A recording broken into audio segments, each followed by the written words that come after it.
And then if I'm an athlete or a first responder or someone in those realms, and how can I benefit from understanding what VUCA is and embracing, attacking it, and training to be in that world? And do you feel it translates? Are athletes in a VUCA world, are first responders in a VUCA world? What do you think? Yeah, absolutely. And that's a question that a lot of people have is, it makes sense to train warriors and soldiers in VUCA, in your military personnel. But what about athletes? You're asking me, whether, the gun's pointed at you or you're athletically under the gun. Like I said, our nervous system acts very similarly to things that are real or imagined. So real would be, you're a soldier, you're taking enemy fire, rounds are cracking, behind the wall, the bullets are buzzsawing past your ear. That's you're in physical danger. And you have a possibility to get hit. So your system's going to obviously fire on all cylinders. But athletically, if you imagine the situation, like maybe an at-bat, or winning or losing the game, or being on the free throw line, or last play, the game, and it comes down to you.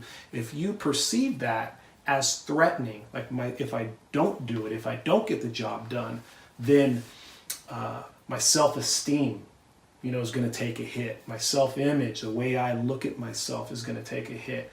I'm going to be letting fans down. I'm going to be letting my parents down, be letting myself down. I have a lot riding on this situation, scholarships and the possibility to sign a pro contract. You can create a real high pressure situation just by the way you tend to look at things.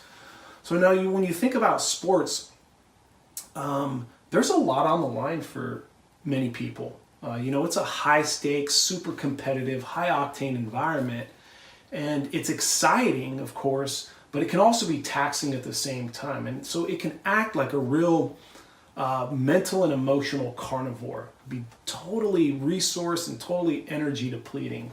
And so, what do we do to be able to combat that? Because things like focus and motivation and confidence and belief in yourself are all going to be degraded or compromised if you don't have something to go to. And so this is where, VUCA prep comes into play. VUCA is the challenge, and that challenge can be externally in the environment, or it can be internally. A lot of times, we drive the perception of challenge and threat, and what if I don't do this, and that fires up the system, right?